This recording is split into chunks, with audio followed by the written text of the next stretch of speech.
Hi friends, ഇന്ന് ഞാൻ വന്നിട്ടുള്ളത് പച്ചമാങ്ങ വെച്ചിട്ടുള്ള ടേസ്റ്റി ആയിട്ടുള്ള ഒരു ജ്യൂസിൻ്റെ റെസിപ്പി ആയിട്ടാണ്. അപ്പോൾ സാധാരണ എല്ലാവരും ചെയ്യുന്ന പോലെയല്ല, കുറച്ച് വ്യത്യസ്തമായിട്ടാണ് ചെയ്തിട്ടുള്ളത്. അപ്പോൾ ഇതിങ്ങനെ ചെയ്യുമ്പോൾ എന്താ വെച്ചാൽ നമുക്ക് പഴുത്ത മാങ്ങ നമ്മൾ ജ്യൂസ് അടിച്ച് കുടിക്കുന്നതിൻ്റെ ഏകദേശം ആ ഒരു ടേസ്റ്റിൽ നമുക്ക് കിട്ടുന്നതാണ്, അധികം പുളിയൊന്നും ഇല്ലാണ്ട്. അപ്പോൾ നമുക്ക് നേരെ വീഡിയോയിലോട്ട് പോവാം. അതിന് മുമ്പേ ആയിട്ട് വീഡിയോ ഇഷ്ടമായാൽ എൻ്റെ ചാനലൊന്ന് സബ്സ്ക്രൈബ് ചെയ്ത് സപ്പോർട്ട് ചെയ്യുക. അപ്പോൾ നമുക്ക് വീഡിയോയിലോട്ട് പോവാം. ജ്യൂസ് തയ്യാറാക്കാൻ വേണ്ടി ഞാനിവിടെ 2 മാമ്പഴമാണ് എടുത്തിരിക്കുന്നത്. അപ്പോൾ ഈ മാമ്പഴം ചെറുതായിട്ട് പച്ചപ്പൊന്ന് വിട്ടിട്ടുണ്ട് കേട്ടോ. നമ്മുടെ ചെനച്ച മാങ്ങ എന്നൊക്കെ പറയില്ലേ, ആ ഒരു ലെവൽ ടൈപ്പ് എത്തിയിട്ടുണ്ട്. പഴുത്തിട്ടില്ല. നമ്മൾ ഞെക്കി നോക്കുമ്പോൾ ഉള്ളിലോട്ട് താണു പോകണമൊന്നുമില്ല, അങ്ങനത്തെ മാങ്ങയാണ് എടുത്തിരിക്കുന്നത്. അപ്പോൾ നിങ്ങൾക്ക് വേണമെന്നുണ്ടെങ്കിൽ നല്ല പുളിയുള്ള ഏത് പച്ചമാങ്ങ വെച്ചിട്ടും ഈ ജ്യൂസ് അടിക്കാം കേട്ടോ. തീർച്ചയായിട്ടും നിങ്ങൾക്ക് ഉണ്ടാക്കി നോക്കാം, ഉറപ്പായിട്ടും നല്ല റിസൾട്ട് കിട്ടും. അപ്പോൾ ഇത് വീട്ടിൽ ഞങ്ങൾ ഉണ്ടാക്കാറുള്ളത് നല്ല പച്ച മാങ്ങ വെച്ചിട്ട് തന്നെ ഇതുപോലെ ജ്യൂസ് അടിക്കാറുണ്ട്, നല്ല ടേസ്റ്റ് ഉണ്ടാവുന്നുണ്ട്.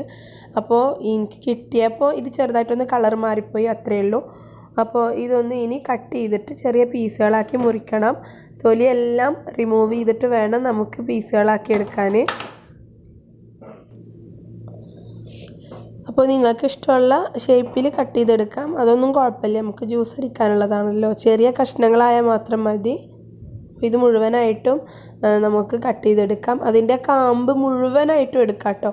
എത്രയും അടിഭാഗമുണ്ടോ അത്രയും അടിഭാഗത്തുള്ള വരെ നമുക്കതിൻ്റെ കാമ്പ് മുറിച്ചെടുക്കാം. നല്ല പുളിയുള്ള മാങ്ങ വെച്ചിട്ടും ജ്യൂസ് അടിക്കാം. ഈ പീസാക്കിയിട്ടുള്ള മാമ്പഴം ഞാനൊരു സോസ് പാനിൽ എടുത്തിട്ടുണ്ട്, അതിനൊപ്പം വെള്ളം ഒഴിച്ചു കൊടുക്കാം. ഇനി ഇത് നന്നായിട്ടൊന്ന് തിളപ്പിക്കാൻ വേണ്ടി വെക്കണം. അതിൻ്റെ ഒപ്പത്തിന് അനുസരിച്ച് വെച്ചാൽ മതി കേട്ടോ. ഒരു 5 മിനിറ്റ് ഹൈ ഫ്ലെയിമിലിട്ടിട്ട് നന്നായിട്ടൊന്ന് തിളപ്പിച്ചതിന് ശേഷം ഫ്ലെയിം ഓഫ് ചെയ്യാം. എന്നിട്ട് ഇതൊന്ന് അരിച്ചെടുക്കാം. ഇതിൻ്റെ വെള്ളം നമുക്ക് ആവശ്യമില്ല. ഈ വെള്ളത്തിൽ തന്നെ അതിൻ്റെ പുളിയെല്ലാം ഒരുവിധം പോയി കിട്ടും. അപ്പോൾ നമുക്ക് വേണ്ടതും അത് തന്നെയാണ്. അതാണ് ഞാൻ പറഞ്ഞത്, ഏത് പച്ച നല്ല പുളിയുള്ള മാമ്പഴം വെച്ചിട്ട് നമുക്കിങ്ങനെ ജ്യൂസ് അടിക്കാമെന്ന് പറഞ്ഞത്. ഈ വെള്ളം നമുക്ക് ഇനി അങ്ങ് ഒഴിവാക്കാം. ഇനി ഇതൊന്ന് തണുത്ത ശേഷം ജ്യൂസ് അടിച്ചെടുക്കാം. ഞാനിവിടെ ഒരു മിക്സിയുടെ ജാറിലോട്ട് നമ്മൾ വേവിച്ച് വെച്ചിട്ടുള്ള മാമ്പഴം ഇട്ട് കൊടുക്കുകയാണ്. അപ്പോൾ 2 മാമ്പഴമാണ് ഞാൻ പറഞ്ഞല്ലോ, നമ്മൾ 2 മാമ്പഴമാണ് എടുത്തിരിക്കുന്നത്.